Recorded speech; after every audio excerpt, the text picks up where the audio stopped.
Did Zhao Lo, the fake Malaysian billionaire that's now on the run, really date Miranda Kerr? He's currently wanted by Interpol and has been on the run for over 3 years now. They were very much intimately involved. What we didn't realize is a lot of them were getting paid just to be there. Bought her this acrylic see-through piano that she built a wing of her house around. He gifted her $8 million in pink diamonds, took her around the world in his super yachts.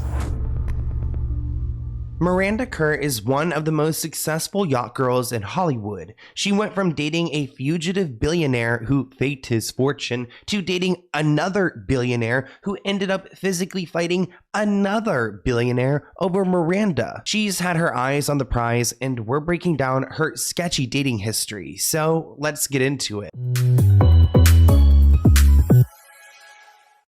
In my opinion, Miranda Kerr has had one of the most sketchiest careers in Hollywood. We all know she started in modeling and was in Victoria's Secret, but I feel like she's had an entirely different job at the same time. We've talked about yachting before on this channel, where billionaire men will go and rent supermodels or famous celebrities for really high prices. Well, looking into Miranda Kerr's dating history, she's been with some fugitive billionaires, and we've had men fighting over her with massive amounts of money, and it's gotten really weird. Now, Miranda is currently married to Evan Spiegel, who he is, just to give you some context, he's a very religious man. He actually waited until marriage before having sex, which is something I don't think...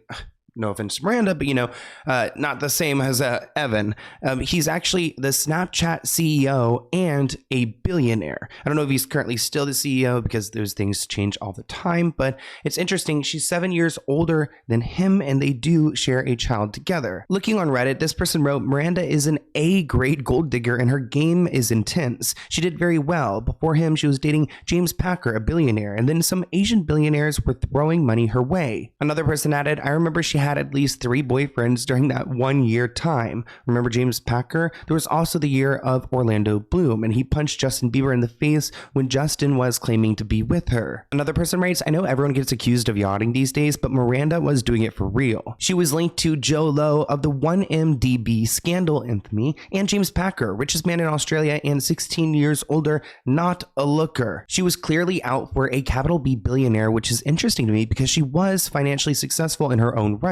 She was previously married to Orlando Bloom and was a top model. She could have found someone rich and hot, but she was on the hunt for a billionaire specifically. She did land on the youngest billionaire in the world at the time, Evan of Snapchat, so it did work out for her in that sense. Now, that was a lot of opinions at once, so let's go ahead and break down some of these allegations, because Miranda has been linked to some really suspicious people. Like this headline reads that Miranda Kerr welcomed romance and diamonds from future fugitive Joe Low. This article reads, the Australian-born Victoria's Secret supermodel would soon turn 31. She was also newly divorced from actor Orlando Bloom and the mother of a 3-year-old son. Her relationship with her future husband, the Snapchat billionaire Evan, wouldn't begin for another year. Now, at this point in her life, she's now a single woman. She's a mother. She was eager to launch a career as a cosmetics entrepreneur, probably seeing people like Kylie Jenner make so much money. But to do that, she needed someone with a lot of money to invest in her plans to expand her small organic skincare brand. So Miranda must have thought she was pretty lucky to cross paths with a very friendly man, Joe Low, a Malaysian billionaire, in early 2014. He's heavily invested in Hollywood. He was part of the project that launched Leonardo DiCaprio's The Wolf of Wall Street. And I've actually talked about Joe Low before on my channel because he seems, in my opinion, celebrity obsessed. He loves to hang out with the Kardashians, Jennifer Lopez, anyone who will give him attention. And Miranda was ready to give a billionaire attention. You know what's wild? You could be walking down the street or headed to the grocery store, and then bam, you're in an accident. Suddenly you're dealing with injuries, bills, and an insurance company that's doing everything in its power to give you the bare minimum. It's gotta feel so frustrating. Insurance companies always seem to pull the same tricks, offering you the lowest settlement possible. But here's where Morgan & Morgan steps in and changes the game. Morgan & Morgan isn't just another law firm. They are America's largest injury law firm, with 1,000 attorneys and offices in each state ready to fight for you. You don't have to deal with those insurance companies alone anymore because they've got your back. Take this for example. This year, they got a client in Florida $12 million, way more more than what the insurance company was offering. Morgan & Morgan doesn't settle. They will continue to fight until you get what you deserve. And here's the kicker. The whole process is as easy as ordering takeout. You could submit everything from your phone. No need for paperwork marathons or endless appointments. And with Morgan & Morgan, you only pay if you win. So if you've been injured or you know somebody, don't just sit there. You can head over to forthepeople.com/Sloan, or you can check out the link in my description below. It's fast, it's easy, and it's free unless you win. Morgan & Morgan is the team that fights for you because they're for the people. Thank you for sponsoring this video and enjoy. Even as a young teenager up in Canada, I recall hearing about the legendary Vegas parties held by the mysterious playboy Joe Low. His source of wealth was a Malaysian sovereign wealth fund called the 1MDB. This fund was established in 2008 by Joe and the former Malaysian Prime Minister Najib Razak. Also, just check out this man's lips. Damn.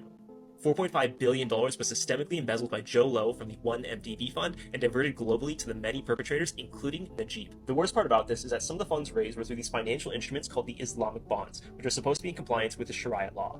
If only they knew where their money was being spent. Now here's a mind trip. Some of the stolen funds was used to found the movie studio Red Granite Pictures. One of the only movies that they produced was The Wolf of Wall Street, which is totally ironic. They even thanked Joe Low in the rolling credits at the end. He's currently wanted by Interpol and has been on the run for over 3 years now. Legend has it, he's on a mega yacht sailing the open sea. So of course, when Miranda saw Joe, she instantly went to talking about her brand. This insider claims that the model was engrossed in conversation with Joe about her skincare line. That conversation apparently was the start of a blossoming and unexpected romance with Joe, according to the $Billion Whale. I'm guessing that's the book. Miranda managed to keep the romance under wraps while Joe set about wooing Miranda in the only ways he knew how. In July 2016, the U.S. Justice Department accused Joe Low of embezzling, $4.5 billion from an economic development fund established by the Malaysian government. Now you guys might be wondering, okay, so if he's not a billionaire, I mean, what did he use this money for? Well, Joe used this money to prop up his international playboy lifestyle and to shower his famous friends, including Miranda, Leonardo DiCaprio, Jamie Foxx, Paris Hilton, with $1 million in artwork, jewelry, and other gifts, and essentially like paying for their friendship, which is pretty embarrassing. So it turns out the Malaysian government wasn't happy with Joe Low, so they issued out a warrant for his arrest. You can't go and pay for your famous American friendships out here, and who's going to pay for it? The U.S. isn't, and Malaysia, they're not about to. Now, because Joe found himself in an investigation, they looked at what he spent his money on, and Miranda got $8 million in diamonds, earrings, bracelets, everything you can imagine. And they went gift by gift. Actually, it turns out for the first gift he gave to Miranda, he had a jeweler in New York City go and make something using about $1 to $2 million. He met the jeweler at his Time Warner Center condo, which the feds say he also bought with stolen cash, and settled on a diamond ring big enough to be any girl's best friend, 11-carat heart-shaped rock that cost $1.29 million. As a finishing touch, he also had it inscribed with Miranda Kerr's initials, so it's really just for her. In 2014, Joe then spent $4.5 million on a pendant. He actually saw it after seeing a photo that was brought to him and said, you know, go ahead and let's get it, make it ready ASAP and give it to Miranda. The diamond was sent to Joe in November at a London office of a lingerie company he had also purchased with the stolen money. It came with a chain and necklace that cost $800,000. Then he spent an additional almost $2 million on the earrings and necklace that she received. I spoke with the director of the new movie that's about Joe Low, Man on the Run, to hear what he had to say about their relationship. Yeah, okay. Yeah, and you know, we have it on very good sourcing that they were very much intimately involved. You know, he bought her this acrylic see-through piano that she built the wing of her house around. He gifted her $8 million in pink diamonds for Valentine's Day. Took her around the world in his super yachts. It's a real thing, you know, they met at New Wanjo restaurant in Koreatown in New York City one night. Nominally, they sat together. You could tell that Joe Low is invested at this point. He's spending a lot of money to go and impress the supermodel, but Miranda Kerr doesn't really care that much. I mean, she's really working the system. It's like whoever's the highest bidder, but I mean, go and get your coin, girl. She told her friends that he was just helping her out. Because Joe found himself in trouble, Miranda was not able to keep the gifts that she had received. Aww. So she had to go and give it back to the Justice Department, which sounds terrible and pretty embarrassing. And I'm sure Miranda was happy to pass them over because she could get sued if she were to hold on to them. Emily Ratajkowski is an outspoken model who's basically been calling out Miranda Kerr a yacht girl by name in her book. And she's also talking about her own interactions with Joe Low. Let's go through a few segments of Emily's book where she seems to be talking about Miranda. It reads, later in her career, the Malaysian businessman Joe Low paid her $25,000 to go to the Super Bowl with him. She was unsure of why she was there, how long she had to stay, or who her agent had to check with at the end of the night to find out if she could leave. She says, I was on the clock. According to Emily, it seems like Miranda was there the same night, pretending to drink shots with Joe Low, chugging the alcohol over her shoulder as she tipped her head back and dancing against his crotch. The model isn't named in Emily's book, but is thought to be Miranda because of the diamond situation that really exposed how close they were. Writing about some of her recollections, Emily said she had physical anxiety. Quote, you do have to completely immerse yourself in the memories and think, yeah, I'm almost re-remembering thinking about these moments with these billionaire fugitives. This person wrote on Reddit, I remember back in the Tumblr days, there was this one called KERR'S Lies that documented all the lies Miranda was regularly telling at the time. As I recall, there were some whoppers. It seemed a bit pathological. Another person writes, it's totally why she had a conservative rebrand starting with her wedding dress. Don't get me wrong, it was beautiful, but also because she needed to shed the stigma of her yachting days. Another person adds, I remember when she had 2 billionaires or multimillionaires fighting over her in the streets. She must be doing something right. Yeah, because she's not just with Joe Low, she's also been linked to 2 other billionaires. So these guys, James Packer and David Jingle, are both media moguls and have been friends since childhood. Actually, David was the best man at James' wedding to his wife, Erica. But last year, it seems like James and his wife separated. And allegedly, he began a relationship with Miranda Kerr, who had just left Orlando Bloom. Again, this would be around the same time as Joe Low. Now, for whatever reason, probably because these two are so close, David had some words for James for going off with Miranda Kerr, especially so shortly after he had left his wife. This report writes that David apparently confronted his friend outside his Sydney home, and the pair began fighting over James's treatment of his estranged spouse, his ex-wife. James was reported to be angry with his former best man, David, because he had used camera crews to follow him and Miranda Kerr around. So it seems like David was trying to set up James and make him like part of a storyline. Keep in mind, these are 2 media moguls. They're used to being at the top of the game and not really like being spoken about in the headlines. But now, James is in the headlines and David is sending his people to go and report on this scandal. David is said to be angry with James, who recently split from his second wife, Erica, and he has been close to now Miranda Kerr, which everyone's questioning because he's older, he's not much of a looker.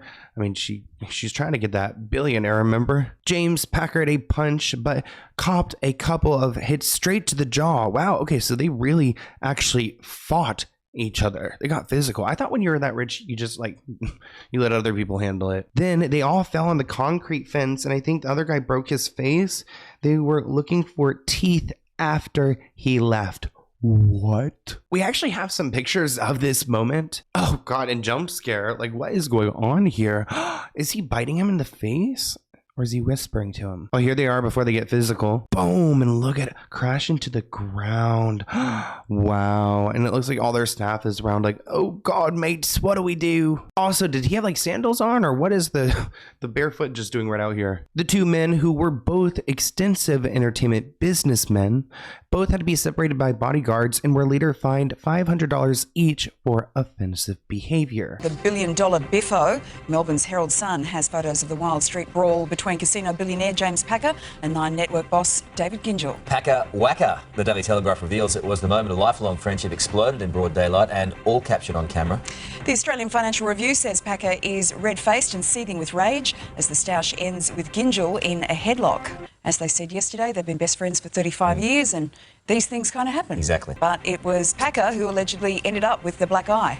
Packing a punch, the Hobart Mercury says the brawl was sparked by an angry text message. Now, David did accept responsibility for the fight and pledged to cooperate with the police investigation into the incident. He fully accepts that he was the instigator of the incident, so it looks like they may be able to work this one out. Now let's switch gears back to Joe Low, because he is a crucial figure. This headline reads, the Playboy friend to the stars who lavished A-listers with gifts, paid for millions he embezzled. How Joe Low rubbed shoulders with showbiz elite, dated Miranda Kerr, and now he's a fugitive from justice. You see him hanging out with Leonardo DiCaprio, Alicia Keys, Paris Hilton. Now, of course, Joe Low is a smart man. He has a great education. He's well-traveled. I mean, he had to be smart to figure out this scheme and be able to convince all these people for so long that he was trustworthy. I found a little clip from a documentary where they explain to the extent how much money he was spending on these people for their attention, and it's pretty sad to see how desperate he really was, and he thought he really belonged in the same room as these people. For Joe's birthday, he rented out a 5-acre lot on the Las Vegas Strip. Every single celebrity in Hollywood's there, from Kanye West to Kim Kardashian, Leo DiCaprio, Benicio del Toro, Michael Phelps. 300 people. Everybody had to sign an NDA before they walked through the door. He had a little bit of a crush on Britney Spears. He paid her $1 million to come out on stage and pop out of a fake birthday cake. Some of these parties that Joe lived through were so legendary, there was no party that was better than that party. People thinking, like, how does this man attract all these big-time Hollywood celebrities? What we didn't realize is a lot of them were getting paid just to be there. Shouldn't their managers or agents say, guys, something doesn't add up here, who is this guy? End of the day, it's a check. It's payday. It's money. I mean, would you guys accept gifts from this guy? He's over here giving out crystal pianos and things like this. I do question if like other gifts he's given other celebrities had to be returned, or if it's only Miranda, because all the articles focus on her. But there have been stories where he has spent $1.5 million on champagne and on trips to St. Tropez with Leonardo DiCaprio, trying to just hang out and be cool with the hot guy in Hollywood. Articles claim that he, Joe Low, spent millions to fly around the world with Leonardo to gamble with him. He funded the 2013 box office hit The Wolf of Wall Street. He purchased a $30 million mansion close to Leo's in Hollywood, and he also gifted Leo a $2.5 million Picasso painting and invited him to several parties. So Joe Low first popped on the scene in 2009, the same year his fund was founded, so he had all this money, and he sent 23 bottles of champagne to Lindsay Lohan's 23rd birthday party, which is, I guess, nice, but also weird. A year later, socialite Paris Hilton was seen sunbathing on his yacht with him in France. And in 2011, he invited stars including Lady Gaga, Beyonce, and Jay-Z to a Beverly Hills party. Documents released showed that he once gave Kim Kardashian up to I believe $100,000 to spend on fireworks, and how her ex-husband Kanye West was on the guest list to his 30th birthday party in Las Vegas in 2012. A year later, he was snapped posing with Alicia Keys on the red carpet on the way to a charity ball in New York. So I wonder if she was paid to be his date that night. Kim Kardashian's involvement in one of the largest money laundering schemes in human history. 1MDB was a state investment fund designed to enrich Malaysia's economy. Joe Low, the head of this investment fund, funneled over $2.4 million in those funds to Kim Kardashian and Pharrell Williams, funneled through a series of offshore accounts and shell companies owned by Low. I think the totals that he stole were up to $4.5 billion. The federal fraud investigator who investigated this case stated that Kim Kardashian received over $400,000 from Joe Low's phony account for reasons that remain unclear. So no project, business, nothing of the sort that they could trace back to why Kim Kardashian received hundreds of thousands of dollars. Her then husband, Chris Humphries, also received $100,000 from Low. Now, I believe that $100,000 was the difference between the $350,000 in chips that Joe Low had given to her at a backroom casino party, and the casino then gave her $250,000, leaving exactly $100,000 missing from the amount of chips that she cashed in. So it does turn out that Miranda wasn't the only one that had to return their gifts. Leonardo also had to return his Picasso painting. So, oh, wah, wah. It looks like they also took the royalties from The Wolf of Wall Street and 2 other films that the production company funded. So a lot of people walked away with nothing. Leo actually announced through a spokesperson that they were returning more than $13 million worth of art given to him from the Hollywood production company, which was owned by Joe Low. Now, of course, Miranda was able to get herself to safety because in 2015, she was dating the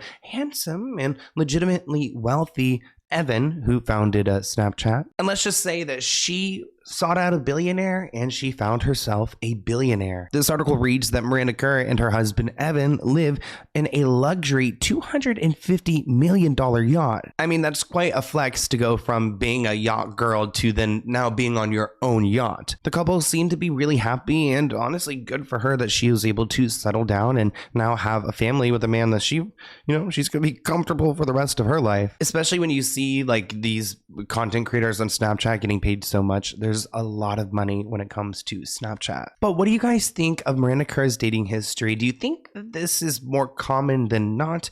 Who else do you think out there is kind of similar to Miranda? Because we've talked about like Sky Jackson before, but her current status is not very similar to Miranda. Like, who's another one who like really did her thing and then ended up getting a billionaire? Well, oh my gosh, not me thinking about the first lady. Is that controversial? Melania Trump. She is like, I mean, she's the first lady of, the United States. I don't know if she ever did yachting, but she was a model. And she likes them how she likes them. So we've got a letter from Ashley. It looks like they are in Kansas. Let's go ahead and check this out. One you endless possibilities. Okay. One you endless. I don't know if I'm reading that right. Am I? One you endless possibilities. I see. You got to like say it with the ... Dear Sloan, I just want to take a moment to express how proud I am of your growth in your multi-platform. It's truly inspiring to see you thrive. I also wanted to wish you a very happy belated birthday and a wonderful new year. Oh, thank you, Ashley. May God continue to bless you and keep you safe. Love you lots. Don't let anyone steal your light. Keep shining. Thank you so much. Aw, that is so sweet. I love when you guys send me letters. Thank you so much, Ashley. I really appreciate that. It's been like 1 month, and now I'm 30 years old. You guys know that, but it's been 1 month. And also, I do have other shirts. I know I wear these ones a lot, but they're just so comfortable. I like to wear the comfortable shirts, but I do have more than like 5 shirts in my closet. Anyways, I love you guys so much, and I'll see you in a new video soon. Bye, guys.